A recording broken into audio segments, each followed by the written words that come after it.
Bonjour à tous et bienvenue sur la tanière du football, l'émission football où c'est le peuple qui parle.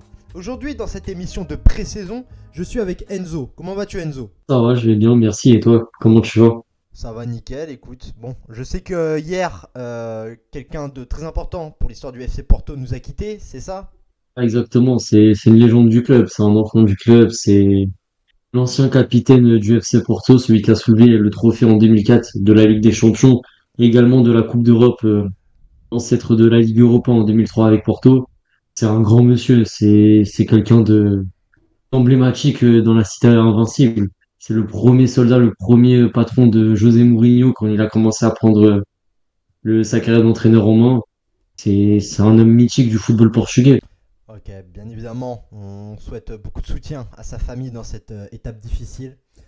Sinon, nous, pour aujourd'hui, comme on attend le début de la reprise des championnats qui est dans quelques semaines, on va faire un exercice qui, pareil, là, a été pas mal fait sur les réseaux sociaux, à savoir quelles sont pour nous les équipes à suivre pour la saison 2025-2026. Donc forcément, il y a beaucoup de choix, il y a beaucoup de choses, beaucoup d'équipes intéressantes à suivre, pardon. Mais on en a choisi trois chacun. Donc vas-y, je te propose de ne pas perdre de temps plus que ça, Enzo, en commençant direct. Qui commence? Oh, vas-y, je te laisse l'honneur. Ok, vas-y, c'est parti. Alors, moi, du coup, je suis parti sur des clubs. Alors, il y en a un que j'ai pris, voilà, je me suis pas cassé la tête, c'était l'un de mes clubs de cœur.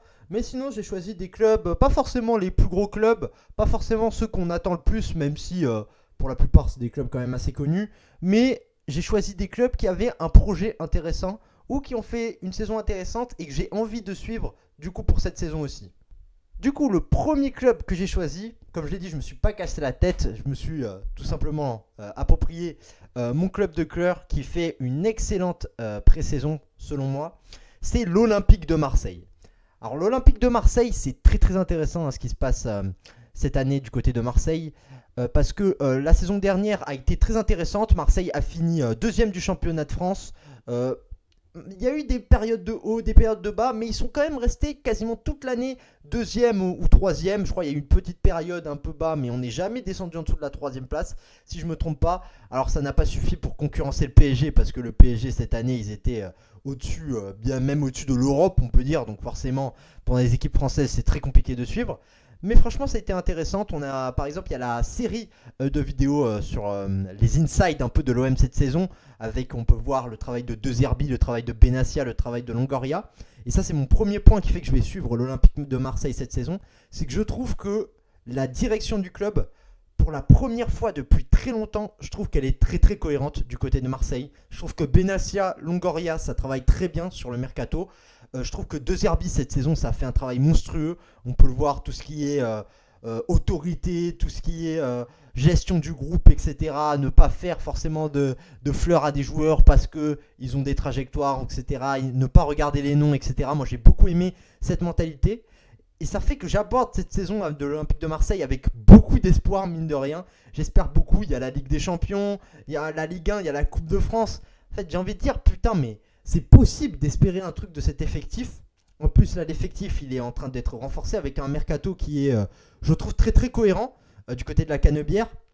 Avec les arrivées, alors la plus grosse arrivée même de l'histoire de l'OM, avec Igor Paixão. Je crois que c'est comme ça qu'on prononce, bah, de toute façon Enzo me corrigera, qui est arrivé pour 30 millions Non, d'euros. c'est, Vas-y, dis-nous.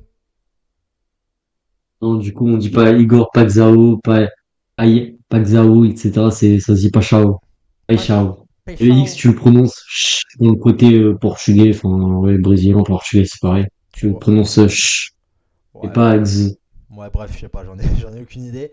Mais bref, Canicule, voilà. Le Brésilien qui est arrivé pour 30 millions d'euros, donc qui a fait une très bonne saison du côté de Feyenoord. Et ensuite, on a eu d'autres recrues très intelligentes avec Pierre-Emerick Aubameyang qui revient au Bercail. Donc ça aussi, je trouve que c'est une bonne nouvelle, mais j'ai quand même quelques petites réserves avec notamment pour ce qui est du développement de Amin Gouiri. Mais je pense pas que ce sera un trop trop gros problème non plus. Ensuite, on a eu d'autres recrues. On a eu Egan Riley de Burnley, qui est une très bonne recrue. Angel Gomez, qui fait des très bons matchs depuis le début de saison, depuis le début de la pré-saison, pardon. Facundo Medina, bien évidemment, de Lens, qui, lui, pour le coup, apportera des vraies garanties en défense. Il y a Timothy Weah, qui est arrivé aujourd'hui même du côté de Marseille. Bref, un mercato très très intéressant. Parce que Marseille a un président, Franck McCourt, qui n'hésite pas à mettre la main à la poche quand même. Souvent, on l'a un peu critiqué ces dernières années, Franck McCourt. Mais je veux pas, il faut que les supporters n'oublient pas que quand même, si l'OM est aussi stable financièrement, alors que des fois il y a eu des années un peu de haut et un peu de bas, bah, c'est grâce à Franck McCourt, c'est parce qu'il réinvestit de sa poche lui-même l'argent en fait. Donc, mine de rien, il faut pas retirer les lauriers à Franck McCourt. Donc voilà, moi, Marseille, franchement, je vais suivre cette saison. Je trouve ça très très intéressant et j'ai vraiment envie de voir comment ça va être du côté de l'OM. C'est vrai que Marseille, c'est bon, du coup, je l'ai clairement pas mis. C'est pas non plus le club que je vais suivre également cette saison, mais pas du même niveau que les trois autres que je vais citer. Mais c'est vrai que c'est un très beau club qui travaille très bien avec des très belles arrivées. Et ça va être plaisant à voir Marseille cette saison, en plus, qui sont en Ligue des Champions. Ouais, ouais, hein, bah, ça fait non, non, on avait participé à la Ligue des Champions en 2023. Je trouve on avait fait une phase de groupe un peu moyenne, on va dire. On avait fracassé le Sporting, je me souviens, je crois 6-1 aller-retour. Mais on avait fait des mauvais matchs contre Francfort et il y avait eu cette défaite tragique à Marseille, pardon, contre Tottenham qui avait fait très mal. Mais je pense que c'était la preuve que Marseille avait quand même fait un petit step-up mental comparé à l'année tragique en 2021 avec André Villas-Boas, là où ça avait été absolument catastrophique. Donc j'ai envie de voir Marseille passer un cap. Je pense que c'est pas trop exagéré même d'espérer au moins être dans les barragistes. Alors peut-être pas top 8 quand même, faudrait peut-être pas exagérer, mais au moins d'être dans les barragistes, au moins faire un petit barrage ou quoi que ce soit. Moi j'aimerais bien voir ça, tu vois. Je voulais pas juste y aller, perdre tous les matchs parce qu'au final, ben, on n'a pas le niveau, etc. Je veux au moins avoir du caractère, tu vois. C'est vrai, très belle équipe à suivre pour cette saison. On a hâte de voir ce que ça va donner pour l'OM. D'ailleurs, toi, j'avais vu sur TikTok que tu avais parlé de Igor Paixão. Moi, je vais pas te mentir, c'est pas un joueur que je connais trop non plus. Qu'est-ce que tu peux dire à propos de ce Brésilien?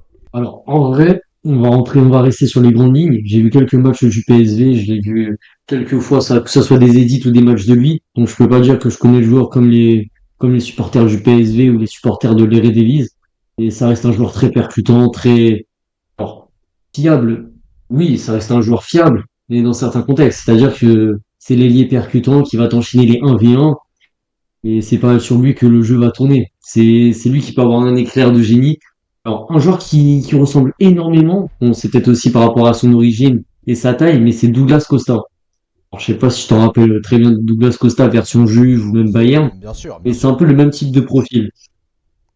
Ah bah, si c'est le cas, on va se C'est régaler à peu près alors. le même type de profil. Si c'est le cas, on va se régaler, hein. Oui, ah oui, là c'est assuré pour le spectacle, surtout Marseille, ambiance très chaude. C'est un joueur qui a l'habitude des ambiances chaudes, brésiliens, etc. Oui, vous attendez pas du Luis Enrique, c'est un calibre au-dessus, ça a rien à voir. C'est beaucoup plus à l'aise techniquement. Ouais. Juste par contre, Febelec, t'as dit le PSV, il joue à Feyenoord, frérot. Ah Oh, oui, oh finesse, la honte. putain, aïe aïe Dans le aïe prière. aïe. Non, Quelle bande de clowns, la tanière du football, putain. C'est footix.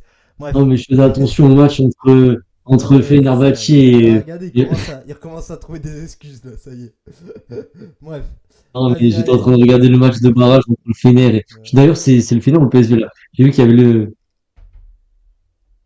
oui, oui, c'est ça. C'est Fener contre Feyenoord. J'étais en train de regarder ça et je sais pas, je suis resté bloqué sur le PSV alors que c'était pas du tout le cas. Ok. Ah, c'est honteux. Mais c'est Vas-y, comme ça. vas-y Enzo, je te laisse enchaîner avec ton club là du coup. Ton premier club, Vu qu'on reste sur les clubs la de cœur, première bon, bah, équipe que tu vas suivre. comment? La première équipe que tu vas Ah suivre oui. cette équipe cette année. Vu qu'on reste sur le club de cœur, en première équipe que je vais suivre, ça reste le FC Porto. Surtout vu le mercato qu'a fourni Andrés Villas-Boas. Et également, au vu allez, des récents événements qu'il y a eu côté Porto. En début de saison, en février, on a perdu notre illustre président Pinto da Costa. Donc ouais, ça fait très très mal, surtout pour un club comme Porto. 2025, un peu une année noire, une année très bâclée. Puis là, récemment, ben, il y a même pas un jour, on a perdu Georges Costa également. Donc légende mythique du FC Porto, capitaine 2004. Si on prend en compte aussi la disparition tragique de Diogo Jota et de son frère André Silva, qui était de la région de Gondomar au Portugal, qui est dans le nord. Et d'ailleurs, Diogo Jota a fait aussi une saison, mais c'était une saison après, mais au FC Porto. Ça a quand même marqué les supporters du FC Porto, avec son premier but en Ligue des Champions, un triplé monstrueux contre le National en championnat, bref. Donc oui, là c'est un peu une saison où Porto est énormément attendu dans les tournants. Après, AVB l'a très bien compris et a fait un mercato incroyable pour le coup. J'ai rien à dire sur ce mercato. Donc le truc qu'il faut prendre en compte, c'est qu'on fait une saison horrible, mais on finit troisième du championnat. Donc cette saison va être encore reversée en Europa League, comme l'an dernier. Et là, il va falloir faire des résultats beaucoup plus poussés en Europa League. Faire un 16e de finale et perdre contre la Roma de façon un peu affreuse. Ça suffit amplement pas. Vu l'effectif qu'on a pour cette saison, franchement, je vais me mouiller la nuque, mais je pense que dernier carré, voire même finale, c'est le minimum. Sachant que quand je regarde à peu près le groupe potentiel d'Europa League et qu'on sera chapeau 1, quand je vois les autres équipes, puis même les équipes du chapeau 1, je me dis que non, il y a quelque chose à faire. Si on est le grand FC Porto, on doit montrer les crocs, on doit tout embraser sur le terrain. Donc, il faut prendre en compte aussi qu'on a un nouveau coach. Alors, la plupart des fans de Ligue 1 le connaissent parce qu'il s'agit de l'ancien coach de Nice, Farioli, enfin Francesco Farioli. Donc, il vient de l'Ajax. Alors, bon, contexte un peu difficile parce qu'il a choqué le titre avec l'Ajax dans les deux, trois dernières journées, il me semble. Et ouais. Donc, bon, à Nice, il a montré des belles choses. Alors, à Amsterdam, climat très tendu, mais il a également montré des très, très belles choses. Il a réussi à instaurer un climat de confiance et de gagne dans le club de la capitale néerlandaise. Après, malheureusement, il choque le titre, mais ça, ouais, c'est dommage pour lui. Ça lui fait une petite tache sur le CV, mais bon. En soi, ça reste quand même un coach très jeune avec un football très, très défensif, quand même. Donc, j'ai l'impression qu'on va retrouver un peu un FC Porto très défensif et qui n'a pas peur de défendre et qui n'aura pas peur. Donc, c'est ce qui nous manquait l'an dernier. De pas se prendre des buts cons et de pas essayer d'arracher des matchs nuls contre des équipes beaucoup plus faibles que nous. Donc, bon, comme on a dit, gros mercato de la part de AVB. Faut prendre en compte qu'on a acheté du coup des jeunes talents. Donc, pour l'instant, ça a l'air d'être vraiment costaud. Le match contre l'Atlético en amical, alors là, pour l'instant, je peux me référer que à ce match amical et pas au match officiel de ce début de saison. Donc, pour se référer contre l'Atlético, mais relote, hein, monstrueux. Jeune Danois qu'on a acheté 20 millions de Copenhague, 19 ans. International danois également, qui a fait sa première sélection avec le Danemark contre le Portugal en mars 2025. Donc ouais, ce gars-là, très monstrueux, hein, très très costaud, très fort, très à l'aise. C'est très fort, c'est très percutant. Après, on rajoute à ça un ailier Borja Sainz de Norwich. Alors, je l'ai jamais vu à Norwich, hein, je vais pas faire le puriste, mais saison très intéressante avec quasiment 19 buts pour un ailier. Beaucoup de très très beaux buts d'ailleurs. Et c'est un peu un ailier très provocateur. Très, il a un côté très FC Porto quand je le vois jouer et c'est ça qui est bien. Après, un petit peu bagarreur, mais bon, des fois, des joueurs un peu bagarreurs, c'est ce qui manque au football qui devient un peu trop lisse par moment. Donc oui, on a un effectif qui est déjà beaucoup plus fourni que l'an dernier. Là maintenant, mais même défensivement, en recrutant Ben Narek, alors ça c'est un très très beau coup et un très joli coup de Andrés Villas-Boas, de faire venir un gars qui a plus de 200 matchs de PL dans les jambes. Même s'il a 29 ans, je le prends matin, midi et soir. Il doit faire 1m91 à tout casser. C'est, pour moi, je prends en compte que les joueurs de première ligue, 95% des joueurs de première ligue sont aptes au niveau européen, que ce soit Europa League, même Ligue des Champions et Conference League aussi. Alors, je sais pas si t'es du même avis, toi qui es fan de première ligue, Ah, moi, je suis mais ça reste mon complètement, avis, ça. ouais, je suis complètement d'accord avec toi. C'est vrai que souvent les Anglais ont une capacité d'adaptation aux autres équipes, aux autres championnats européens et même compétitions européennes supérieure à la moyenne, tout simplement parce que le niveau d'intensité en première ligue, bon, c'est vraiment pas quelque chose de courant dans les autres championnats. On est quand même sur quelque chose d'au-dessus. Et d'ailleurs, tu parlais de Borja Essence. Toi, t'avais pas pu voir trop de matchs de Championship. Moi, j'en ai vu pas mal des matchs de Championship. Je peux te dire que ce mec, il est très très fort. Il sort d'une très grosse saison à Norwich, hein. Il a lâché, je crois, 19 buts ou un truc comme ça, toutes compétitions confondues. Il a mis 4 petites passes décisives et tout. Donc, c'est vraiment quelque chose de solide. Vraiment, comme tu as dit, ailier perturbateur. Qu'est-ce que je vais dire, d'élimination Percutant. plutôt. Ouais, percutant. D'élimination, etc. Donc c'est vraiment une très bonne pioche. Franchement, je trouve que c'est un peu sous-côté d'aller chercher des joueurs en première ligue parce que souvent c'est un peu cher. Mais t'as vraiment des garanties avec ce genre de joueurs. Alors après, ne pas s'enflammer aussi, ça peut mal se passer. Mais franchement, en plus, c'est un espagnol, tu vois. Donc c'est pas non plus si improbable que ça que de le voir s'adapter au championnat portugais. Pareil, Ben Narek, c'est un mec d'expérience et tout qui va t'apporter peut-être quelque chose, surtout que tu as un effectif très jeune du côté du FC Porto. Donc franchement, ouais, il y a des bonnes petites pioches du côté du FC Porto. De toute façon, moi, André Villas-Boas, c'est un homme que j'adore. Hein. Franchement, il a entraîné l'Olympique de Marseille. Moi, je crois que c'est l'un des Olympiques de Marseille que j'ai le plus aimé, celui d'André Villas-Boas. Il y avait une équipe, comment je pourrais le dire, une équipe vraie, tu vois, une équipe qui avait envie de jouer, de porter le maillot de l'Olympique de Marseille, alors qu'il n'avait pas forcément des joueurs de fou, mais il a réussi à transformer des joueurs à la limite de l'acceptable en des joueurs vraiment très très corrects. Donc franchement, je pense Oui, qu'on une peut équipe lui, soudée. ouais, on peut lui faire complètement confiance sur ce côté-là, ouais, Andrés Villas-Boas. Donc ouais, effectivement, FC Porto c'est très intéressant. Et oui, pour revenir sur Borja Sainz, bon, le seul match que j'ai vu de sa part, c'est contre Liverpool, et je crois qu'il met un banger contre Liverpool. Après, il faut prendre aussi, enfin, on a aussi quand même deux autres Espagnols, enfin trois autres Espagnols si on prend Marcano. On a Samu qui est ultra jeune. On a aussi Gabri Vega qui est très jeune, qui doit avoir peut-être 22, 23 à tout casser. Samu, pareil, 20, 21 ans.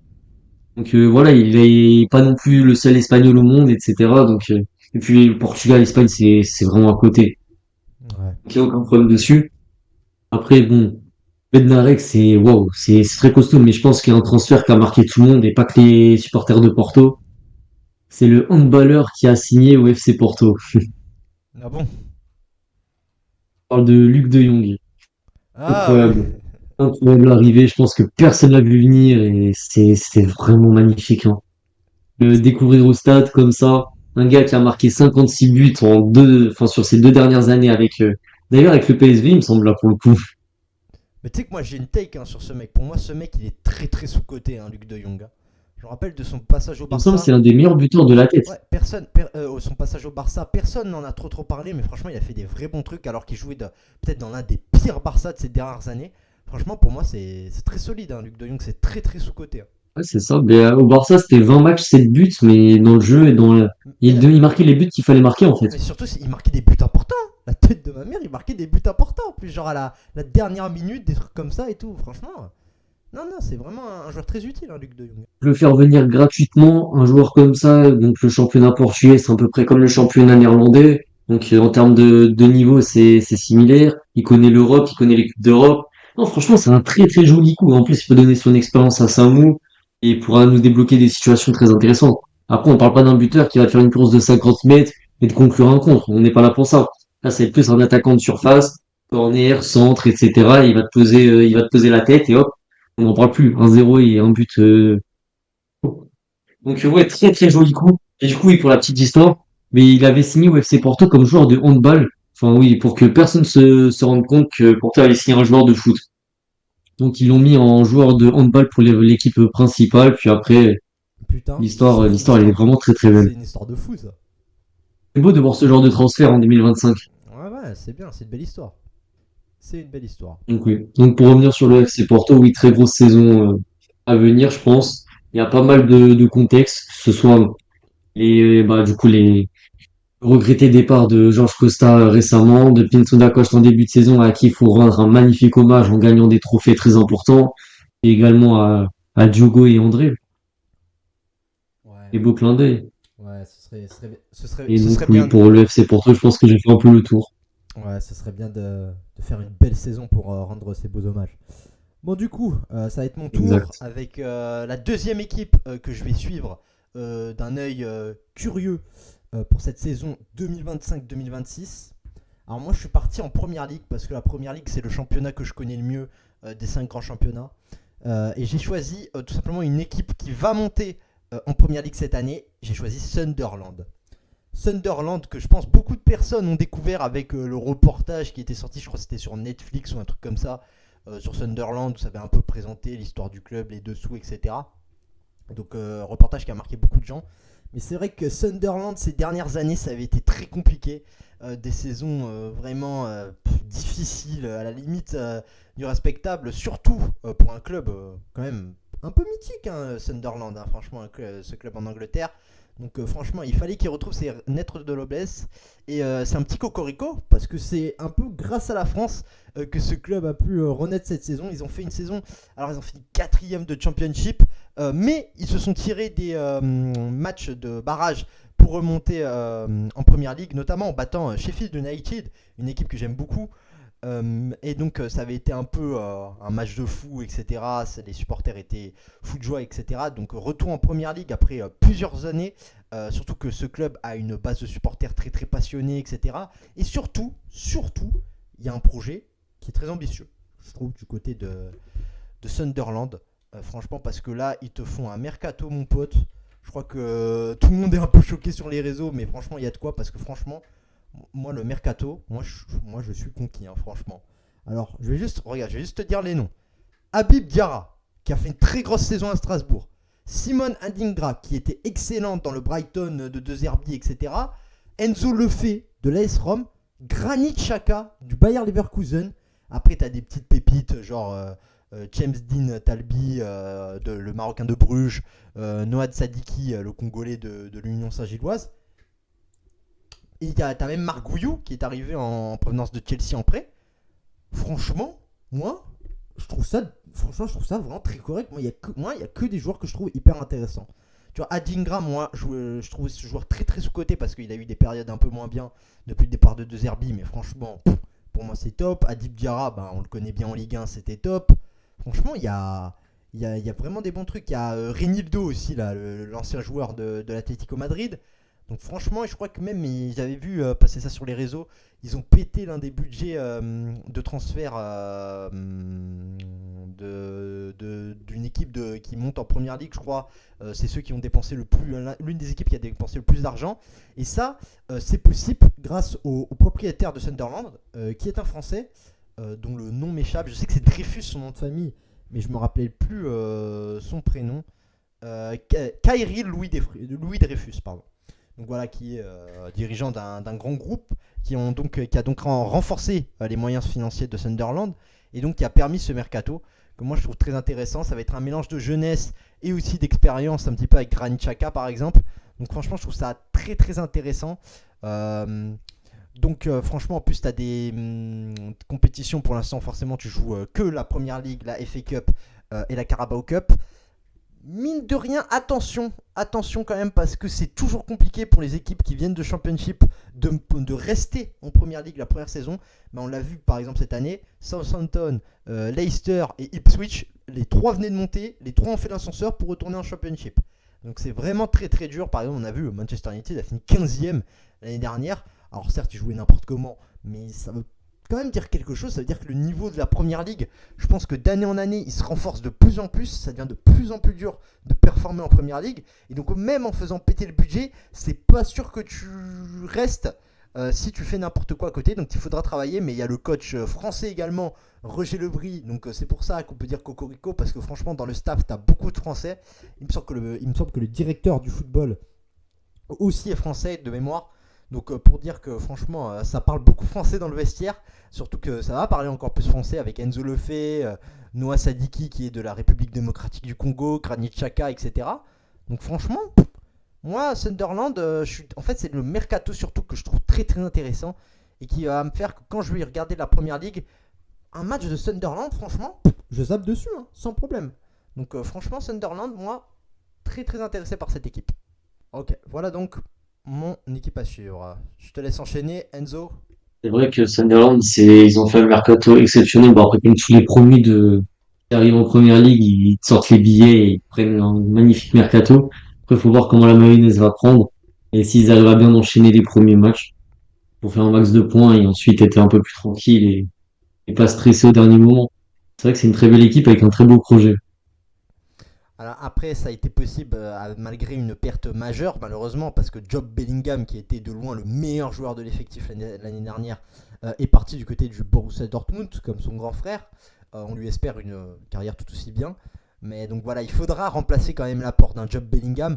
Mais franchement, avec les recrues qui ont été faites, pour pour moi, vont dans ce sens-là. Après, ça peut mal se passer, mais tout ça pour dire que je pense que la direction a fait ce qu'il fallait, a mis toutes les chances de son côté pour pouvoir faire une bonne saison.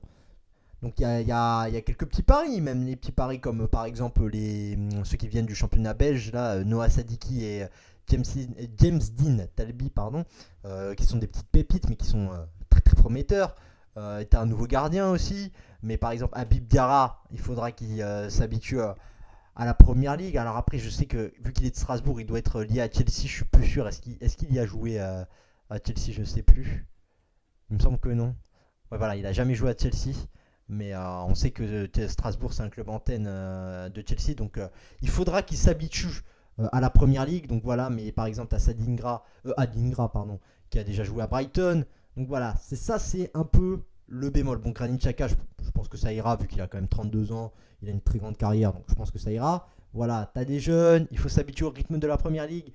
Donc c'est pas non plus garanti que ce soit une réussite, c'est ça que je veux dire. Mais c'est pour ça que pour moi ça va être intéressant de voir si ce pari-là va marcher parce que moi j'aime bien ce pari, tu vois. C'est vrai que ça peut être un très beau pari, ça peut être vraiment très intéressant. À voir maintenant, comme on a dit, comment ça va le faire pour Sunderland. C'est ça qui est fou. Mais c'est une équipe qui bosse vraiment très bien. Ouais, ouais. Bah, c'est surtout qu'ils ont les moyens financiers, quoi. Ils ont limite des meilleurs moyens financiers que des top clubs italiens, quoi. C'est ça qui est fou. Donc oui, alors ma deuxième équipe à suivre. Donc bon, là on va partir un peu plus dans le sud et on va partir en Italie. En Italie du Nord plus précisément. Donc oui, c'est un club franchement que j'aime énormément, que j'apprécie énormément. Alors même plus que le club, c'est même la région, le coin, la ville, l'atmosphère, elle est vraiment incroyable. J'y suis jamais allé encore et c'est vraiment un rêve d'y aller. C'est le FC Como. J'en étais sûr. Donc J'en étais ouais, sûr. J'en étais sûr. Je me suis dit, Enzo, club italien, il va choisir Como. ah mais je suis obligé, je peux pas faire différemment. Là c'est oh quel club incroyable. Il y a 2 ans ils étaient en série B. L'an dernier, saison très très intéressante en Serie A avec le Fabregas qui fait un boulot monstrueux. Et là, bam, je pense que cette saison, ils ont encore une plus grosse carte à jouer. Et limite, ça peut faire comme Bologne. Bologne aussi, j'aurais pu d'ailleurs choisir Bologne. Je me suis dit, Como, c'est le choix du cœur. Mais Bologne, très très belle équipe italienne aussi qui bosse très très bien. Donc, oui, donc pour revenir sur mon choix, donc oui, bon, on a Fabregas, coach. Je pense que tout le monde connaît le joueur. Le coach, peut-être un petit peu moins, mais le joueur, c'était un grand monsieur du football. Un grand connaisseur du football, que ce soit le football espagnol, le football anglais. Il a marqué la première ligue de son empreinte à Chelsea. C'est, waouh, quel homme, quel joueur, quelle carrière également aussi. Donc, ouais, pour, euh, pour Como. Très, très gros mercato aussi est mis à disposition. Alors, faut savoir que Como est géré par des milliardaires. Donc, en termes d'argent, ils ont zéro souci. D'ailleurs, Fabregas était pressenti à l'Inter Milan après la défaite 5-0 et que Inzaghi a dit qu'il allait quitter l'Inter. Donc l'Inter voulait chercher Fabregas, mais les dirigeants ils ont dit non, il va rester là. Et puis ils avaient aucun mot à dire les Interistes tout simplement parce que bon, quand t'as l'argent, ben tu peux dire ce que tu veux, mais le pouvoir il reste où il y a l'argent. Et Como c'est un club très très puissant qui va énormément jouer de sa marque, que ça soit sa marque dans le monde, parce que beaucoup de personnes vont à Comme, donc à Como plutôt en italien pour tout simplement c'est un peu une époque, enfin comme à l'époque où tout le monde allait à Venise en Italie, maintenant c'est Como, c'est le lac, c'est les magasins de luxe, c'est les grands hôtels, c'est l'endroit, c'est très très beau et c'est très riche. Donc oui, il faut prendre en compte que là, ils ont fait un très gros mercato, un des très jolis coups.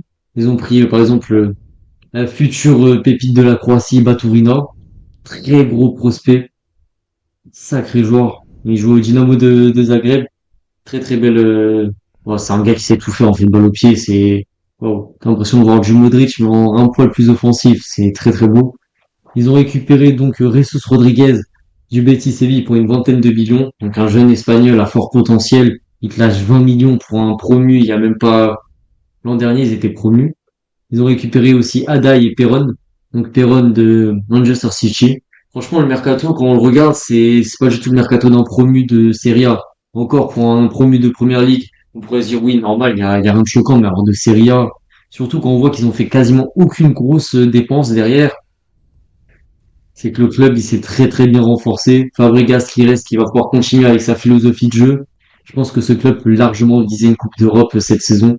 Alors, pas la Ligue des Champions, hein. Quand je parle de Coupe d'Europe, c'est Ligue Europa, ça serait alors vraiment très costaud et magnifique. Et une Conférence League, ça me choquerait pas du tout. Donc bon, l'an dernier, ils ont fini dixième.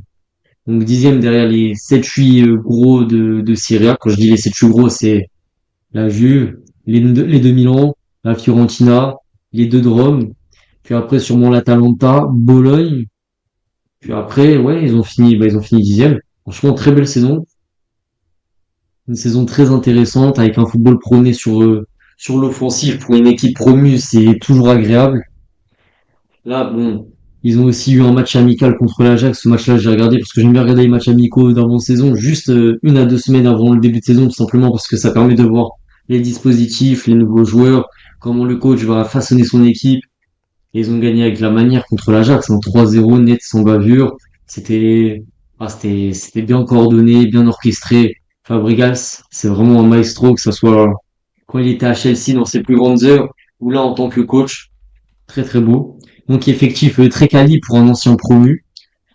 Et bon, le cadre de vie, il est propice au football, hein. Un cadre de vie est très, on va dire, très riche. Et je pense qu'en Europe, on peut pas mieux faire pour jouer au football. Même les clubs suisses qui, certains sont dans des cadres de vie et de football très très hauts. Mais alors là, jouer à Com, toucher ce type de football, c'est, waouh, c'est très très beau, c'est très fort. Et je pense que cette saison, ils ont une très belle carte à jouer.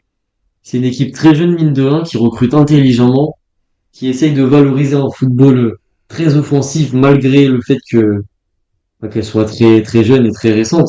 Enfin, quand je dis très récente, c'est que, là, ça fait seulement leur deuxième année consécutive qu'ils sont en Serie A. Ils n'avaient pas connu la Serie A depuis des dizaines d'années. Voire même, ça fait à peu près 20 ans, je crois, qu'ils n'ont pas connu la Serie A. Donc, ouais, c'est une équipe, qui apporte un vent de fraîcheur un peu dans cette Serie A, qui apporte un vent de fraîcheur aussi en Europe, qui peut être très intéressante à suivre. Et je pense que c'est quand même une équipe ultra sous-cotée et que pas beaucoup de personnes en parlent. Et je vois très peu de vidéos YouTube sur cette équipe, ou même sur TikTok ou Instagram. Alors que je pense que cette équipe, elle peut apporter vraiment quelque chose d'agréable à ce football qui manque. Donc je connais pas du tout ton avis d'ailleurs sur Como pour toi, mais Alors déjà aussi je les moi, avais joués cette saison. alors moi je les ai pas vus jouer parce que je regarde pas la Serie A, beaucoup la Serie A, je regarde les grosses affiches mais c'est pas le championnat que je préfère. Mais s'il y a un truc que j'adore par contre chez Como, c'est leur stade. Franchement leur stade je le trouve magnifique moi. Comme ça là au bord de tu l'as vu le stade de Com toi j'imagine ouais. Ah oui, oui. Le stade de Como là à côté de la mer et tout là je trouve magnifique ce stade. Vraiment très très beau, très très sympathique. Mais sinon, ouais, Como, en fait, ce qui est vraiment très intéressant chez Como, c'est leur faculté, en fait, comme leurs dirigeants sont très riches. En fait, déjà, ils ont leur plus gros coup limite de ce mercato, c'est d'avoir gardé Cesc Fabregas quand même. Parce qu'il était courtisé par beaucoup de gros clubs, hein, parce qu'il avait fait des choses intéressantes du côté de Como, dans le jeu, etc. Ils l'ont gardé. Ensuite, ils ont dépensé de l'argent pour acheter des joueurs intéressants, et ils ont vendu personne. Tu regardes les joueurs qu'ils ont vendus pour l'instant, il n'y a pas grand monde. Hein, tu vois, t'as l'ailier droit là, brésilien, là, Gabriel Strefassa, qui est parti à l'Olympiakos pour 8 millions. Mais sinon, personne. Tous leurs meilleurs joueurs de l'année dernière sont encore là. Et en plus, ils se sont renforcés. C'est ça qui est fou. Ah, mais comme je t'ai dit, l'argent, ça fait le pouvoir, et pour un club comme ça, et c'est comme un club de Côte d'Azur, c'est comme un Monaco, en termes de pouvoir financier, c'est très très fort. Ah ouais, c'est Et en vraiment très plus de très ça, fort. bah, tu rajoutes un mercato très intelligent, mine de rien, très ciblé sur des postes clés et pas des gros noms, etc., juste pour faire vendre des maillots. Non, c'est un mercato vraiment bien construit. Et là, par exemple, ils ont récupéré Jacobo Ramon du Real. Bon, c'est un jeune espagnol d'une vingtaine d'années qui joue défenseur. Et grand, celui, il me semble, il fait presque 2 mètres de taille, il me semble. Après, bon, ils ont récupéré aussi de City Maximo Perrone. Donc Perrone, je pense qu'eux, oui, ils jouaient déjà là-bas la saison dernière. Saison très intéressante d'ailleurs pour un milieu défensif. Après, ils sont partis chercher un Allemand du Celtic. Donc il me semble que c'est Kuhn. Alors, j'ai grave du mal avec les noms germaniques, Je mais parle pas allemand non plus. parti chercher, dis-toi, pour une vingtaine de millions d'euros quand même. Ouais, du côté du Celtic Glasgow, là, ouais, j'ai Il a entendu fait une parler de ça. saison intéressante au Celtic, mais 20 millions. Ils ont récupéré aussi le jeune espoir au néerlandais Jayden Adai. pour 15 millions, alors que je crois que le gars il est évalué à 1 ou 2 millions. Donc ils ont fait péter la clause, hein. Et à ça, tu rajoutes des transferts comme Jesus Rodriguez, comme Martin Baturina, comme je t'ai dit, ce gars-là, il a de l'or dans les pieds, c'est très très fort. Alex Vallée du Barça également. Non, c'est un mercato très ciblé, très intéressant, avec un effectif très très peaufiné, que ce soit Hassan Diao, Andrea Bellucci, très très grand joueur de Serie A qui connaît très bien la Serie A. Ils ont d'ailleurs l'ancien prospect de l'AC Milan, Patrick Coutron. Alors, je sais pas si tu te rappelles de Ouais, Patrick Coutron. je me souviens de Patrick Coutron. Ouais. À ce gars-là, c'était quelque chose à ses débuts. Ouais. Et tu rajoutes des Nico Paz, incroyable, ce jeune Argentin. Enfin, ouais, l'ancien du Real, des jeunes du Real, très très fort. Et après, en défense, bon, t'as aussi pas mal il y a pas mal d'Espagnols, mine de rien, dans cette équipe, quand même. Bah, ça doit être les demandes de Ouais. Sergio Fabregas, hein, j'imagine, hein. C'est ça. Et très très belle équipe, avec pas mal de jeunes, mais bien bien encadrés, donc c'est vraiment agréable à voir jouer. Et je pense que cette saison, ils ont un coup énorme à jouer. Ok, très bien. Alors, juste un truc qui est marrant que j'ai vu passer sur les réseaux sociaux. Tu sais, il y a Como justement, il sera actuellement pour parler, tu vois, pour faire venir Alvaro Morata. Et y a un mec, il a dit si Alvaro Morata signe à Como, il faudra aussi payer un mec pour repêcher les ballons. Oh les enculés. Oh putain. Après, en vrai, Morata à Como, ça serait pas déconnant du tout, hein. Il en manque un peu un joueur d'expérience, un buteur d'expérience comme ça.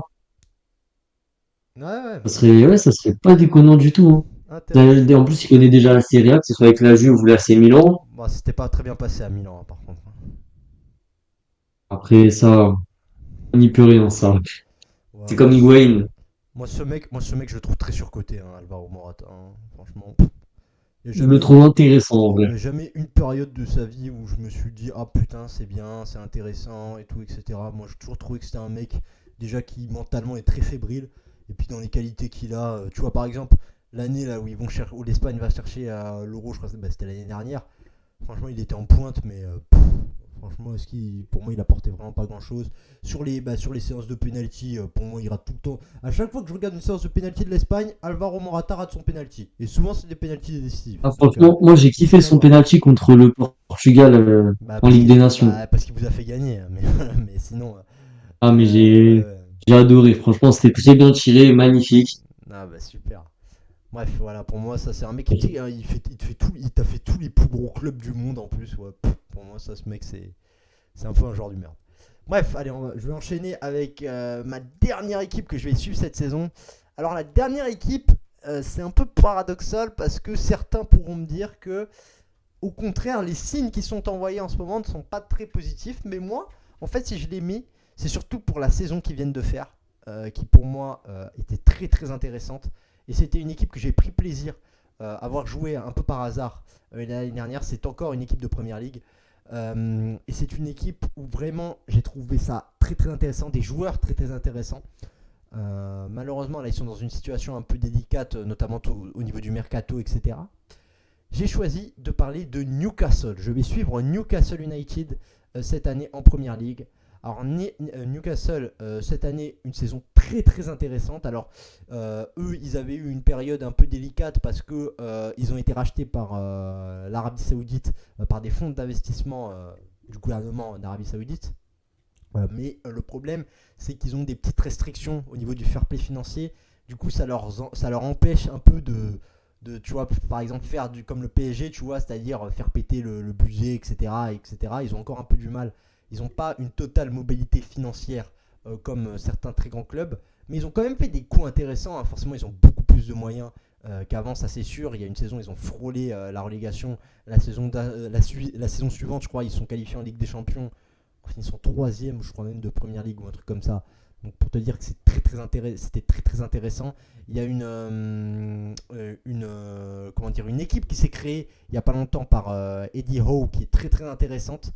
Cette année, la saison, elle a été historique en plus vu qu'ils ont enfin gagné un trophée en 70 ans quand même, hein. Ça remontait à 70 ans la dernière fois que Newcastle a remporté un trophée. C'était la Carabao Cup contre Liverpool. En plus, ce truc improbable parce que Liverpool, c'était la meilleure équipe de Première Ligue l'année dernière. Ils les gagnent 2-1. avec un but du grand Dan Burn, bien évidemment, qui avait même fini homme du match de la finale. Ils sont de retour en Champions League, vu qu'ils ont fini 5ème de Premier League. Ils ont, bon, FA Cup, ils ont été sortis un peu tôt. Mais voilà, t'as Eddie Howe, du coup, qui a bâti son équipe, qui a su surmonter les limitations financières. Il a un style offensif, Eddie Howe. C'est beau avoir joué Newcastle, tu vois. Ils ont vraiment, l'année dernière, on s'est vraiment régalé. Il y a une culture de la gagne qui dégage de cette équipe. Voilà, tu avais des joueurs qui ont fait des très bonnes saisons, notamment Alexander Isak ou encore un joueur que j'aime énormément, Anthony Gordon. Pour moi, ce mec est très sous-coté. Franchement, c'est très très fort. Donc, franchement, c'est très très bon. Mais malheureusement, il y a ce problème de mercato. Déjà que la star de l'équipe, Alexander Isak, a fait savoir qu'il souhaitait quitter le club. Donc forcément, tu vas être obligé de le vendre parce que tu ne gardes pas un joueur qui veut partir. On parle de Liverpool, de clubs saoudiens également. Donc à voir comment ce scénario va se terminer. Mais bref, il faudra le remplacer. Alors il y a la piste de Dzeko. Apparemment, il aurait choisi Manchester United. T'as l'arrivée de Anthony Elanga aussi que je trouve très très intéressante du côté de Nottingham Forest. Il vient de Nottingham Forest, pardon, excusez-moi. Il vient à Newcastle. Il a été acheté, je crois, 60 millions, un truc comme ça. Donc il est percutant, très très intéressant. Franchement, Newcastle dans le style de jeu, dans ce que veut faire Eddie Howe, je trouve ça très très intéressant. J'aimerais qu'en Ligue des Champions, il sache reproduire les performances. Ouais, c'est vrai que le cas Alexander Isak est vraiment très compliqué quand même. Bah ouais, le problème c'est que après ça te fera une bonne enveloppe, une bonne enveloppe de transfert, mais c'est vrai que ça va être difficile à remplacer un mec comme lui quand même parce que c'était quelqu'un qui t'apportait quelque chose que peu de joueurs apportaient. Donc il faudra le remplacer, mais bon, personne n'est irremplaçable non plus. Voilà, bon après, moi ça me ferait un peu chier de voir Alexander Isak partir en Arabie Saoudite parce que je pense qu'il peut faire bien mieux dans bien d'autres clubs. Et encore jouer en première ligue, mais même dans d'autres grands clubs européens sans problème. Ouais, après, tu as eu d'autres départs également, celui de Sean Longstaff qui est parti à Leeds, Lloyd Kelly qui est parti à la Juventus. Donc voilà, mais on va dire le gros de l'équipe est encore là. Tu as eu d'autres arrivées un peu intéressantes, notamment Aaron Ramsdale qui arrive de Southampton parce que Eddie Howe voulait un nouveau gardien parce qu'apparemment Nick Pope, sur tout ce qui est jeu au pied, etc., c'est pas trop ça. Mais je pense donc on va voir ce que Aaron Ramsdale va le faire. Pour moi, je trouve que c'est un bon gardien, mais le problème c'est qu'il est quand même plus au niveau qu'il avait à Arsenal. Donc à voir, c'est très intéressant. Ça va être, je pense, captivant ce que va faire Newcastle, surtout qu'ils vont jouer la Ligue des Champions en plus, hein, Newcastle cette année. Donc voilà, moi je me rappelle la dernière année où Newcastle avait joué la Ligue des Champions, c'était en 2024, si je me trompe pas.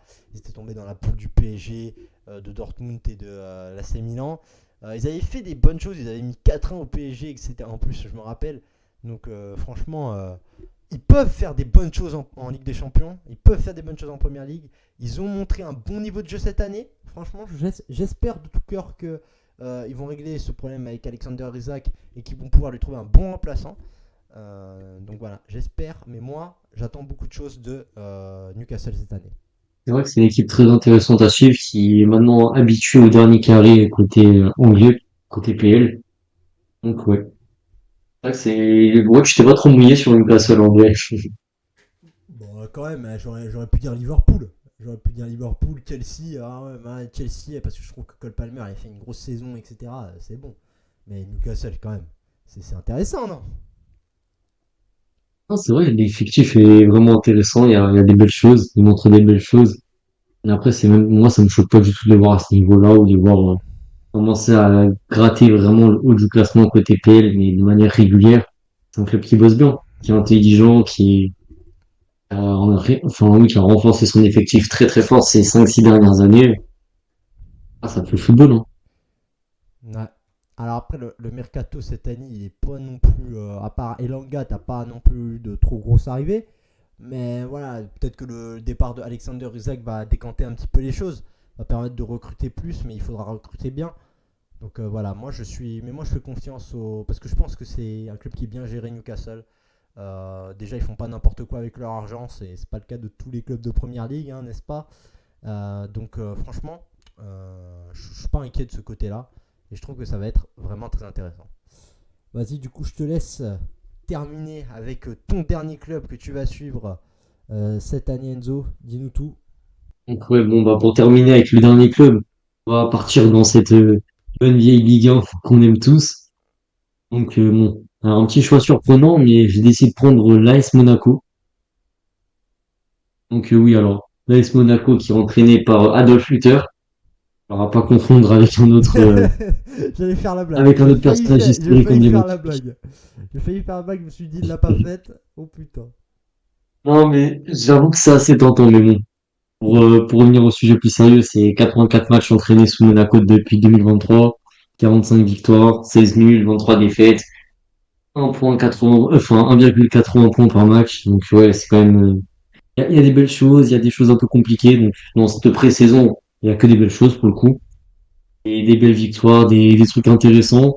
Ils ont fini troisième de Ligue 1 l'an dernier, donc c'est vraiment costaud, c'est pas mal, hein. Pour un club comme Monaco qui a réussi à garder pour le moment, qui a réussi à garder tous ses joueurs en forme de l'an dernier.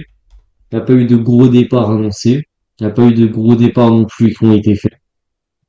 Et je trouve que même le mercato, en vrai, il est assez surprenant et je kiffe de fou. Et c'est peut-être aussi pour ça que j'ai choisi Monaco, c'est pour côté mercato surprenant.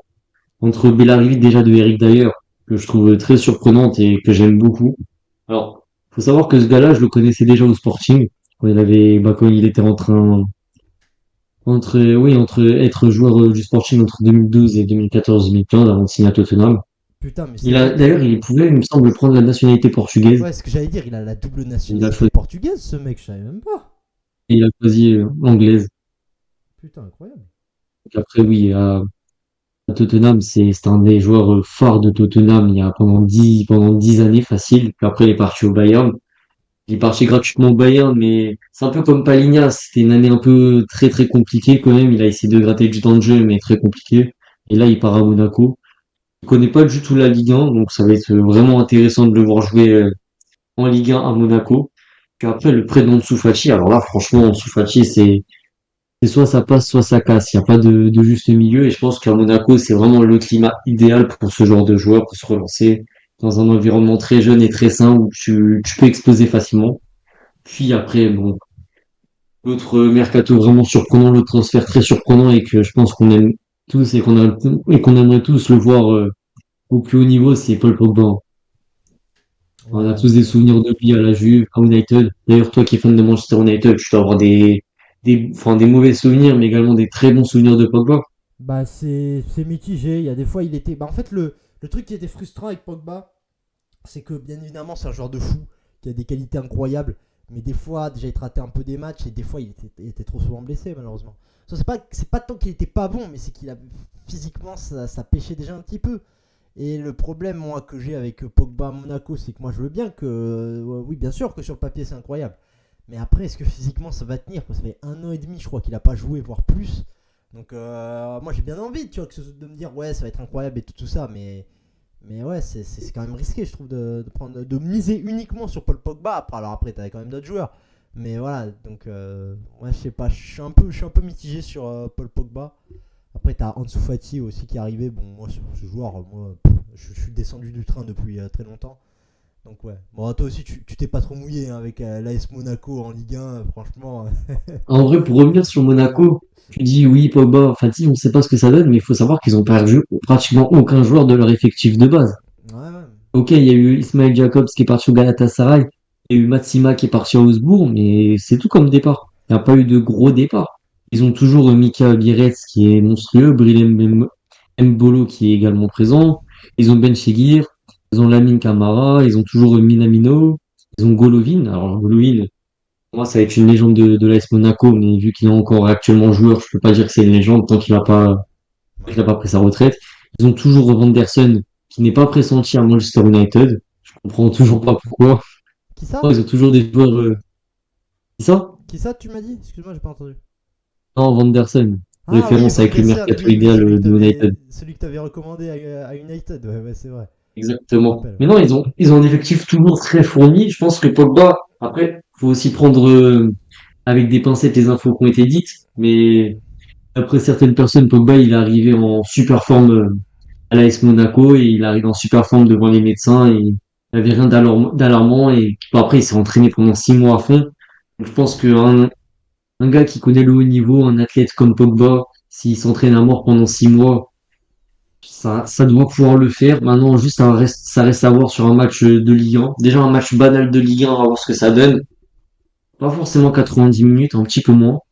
Et oui, je pense que l'histoire elle peut être très belle et après, les cartes, elles sont entre ses mains maintenant. C'est plus le club, parce que le club lui a donné sa chance. Maintenant, il a tout entre les mains.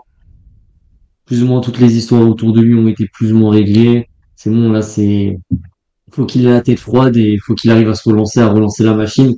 Ansu Fati, c'est légèrement différent parce qu'il est beaucoup plus jeune. Et bon, il y a pas eu de trucs similaires avec Pogba. C'est juste que là, il a besoin de retrouver du temps de jeu, du calme, être un peu loin de tout ce monde de réseaux sociaux, football, etc. et juste taper dans un ballon. Juste prendre confiance, éviter les blessures bêtes. Et je trouve que l'effectif, même s'il est très jeune, il est très fort quand même. Ils ont pas fini troisième de Ligue 1 pour rien. Je pense que cette saison, ils retapent le podium. Je pense qu'on va avoir le même podium que cette année, hein.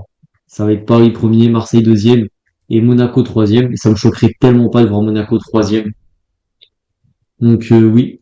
Donc bah, ils peuvent également espérer un beau parcours en Champions League vu qu'ils sont en Champions League Monaco.